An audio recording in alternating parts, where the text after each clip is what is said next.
Hi everyone, welcome back to my channel. అయితే morning టిఫిన్స్లో upma అనేది most boring tiffin కదా. But ఒక్కొక్కసారి అది చేయక తప్పదు, చేస్తే కూడా మిగిలిపోతుంది. సో మిగిలిపోయిన ఉప్మాతో మాత్రం మనం ఉప్మా నగెట్స్ అని ఒక మంచి రెసిపీ మాత్రం చేసుకోవచ్చు. ఇలా మిగిలిపోయిన ఉప్మాని మొత్తంగా స్మాష్ చేసుకొని లంప్స్ లేకుండా చూసుకొని దీంట్లో 1 cup curd, 1 table spoon maida and rice flour and మంచిగా చాప్ చేసిన కొరియాండర్ ఇవన్నీ వేసుకోవాలి. ఉప్పు యాడ్ చేయాల్సిన అవసరం లేదు, ఎందుకంటే ఆల్రెడీ ఉప్మా ప్రిపేర్ చేసిన టైంలో మనం ఉప్మా యాడ్ చేసుకుంటాం కదా. సో జస్ట్ లిటిల్ సాల్ట్ కొంచెం ఇవన్నీ యాడ్ చేసినందుకు నేను వేసుకొని కలుపుకుంటున్నాను. నెక్స్ట్ డీప్ ఫ్రైడ్ ఆయిల్లో అవి చిన్న చిన్న నగెట్స్ లాగా చేసి వేసేయాలి. గుర్తుపెట్టుకోండి, బాల్స్ లాగా వేయకండి, లోపలంతా పచ్చి పచ్చిగా మిగిలిపోతుంది. సో నేను వాటిని ఫ్లాట్ నగెట్స్ లాగా వేసుకుంటున్నాను. జస్ట్ ఇట్లా మీరు 4 ఫింగర్స్ పైన వాటర్ అద్దుకొని వాటిని ఫ్లాట్గా చేసుకొని డీప్ ఫ్రై చేసేసుకోవాలి హాట్ ఆయిల్లో. ఒకసారి ఆయిల్లో వేసిన తర్వాత మాత్రం ఫ్లేమ్ మీడియం పెట్టేసేసేయండి. మీడియం పెట్టిన తర్వాత వాటంతట అవే పైకి వస్తుంటాయి. మీరు తీయడానికి మాత్రం ట్రై చేయకండి, అవి మొత్తం స్ప్లిట్ అయిపోయి స్మాష్ అయిపోయి రవ్వ అంతా బయటికి వచ్చేసి చాలా పిచ్చి పిచ్చిగా అయిపోతుంది.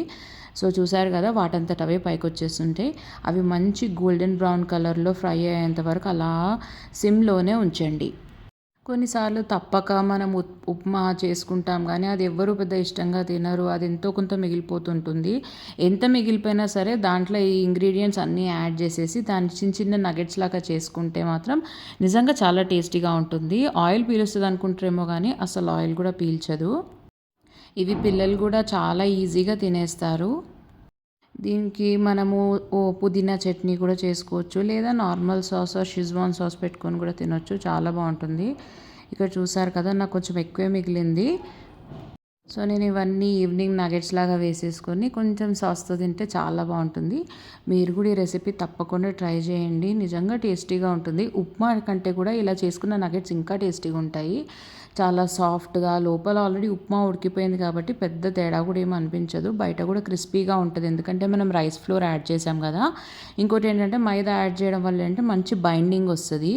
అది ఉప్మా అనేది విచ్చుకుపోకుండా అంతా ఒక దగ్గర బైండింగ్ అయ్యి మంచి ఇలా నగెట్స్ షేప్లో వచ్చేలాగా ఉంటుంది అనమాట. దీనికి ఎక్స్ట్రా స్పైసెస్ కూడా ఏమీ అవసరం లేదు, ఎందుకంటే ఆల్రెడీ ఉప్మా ప్రిపేర్ చేసిన దాంట్లో ఉండాల్సిన స్పైసెస్ అన్నీ ఉంటాయి. జస్ట్ టేస్ట్కి మనం సాల్ట్ వేసుకుంటే సరిపోతుంది. సో చూసారు కదండి, ఇది ఇవాల్టి మన రెసిపీ. మీరు కూడా తప్పకుండా ట్రై చేయండి. కొంచెం డిఫరెంట్ అండ్ కొంచెం వెరైటీగా ఉంటుంది, బట్ మీకు తప్పకుండా నచ్చుతుంది. సో ఈ రెసిపీ కనుక మీకు నచ్చినట్టయితే ఇలాంటి మోర్ రెసిపీస్ కోసం like, share and subscribe and do follow my channel. Thank you for watching.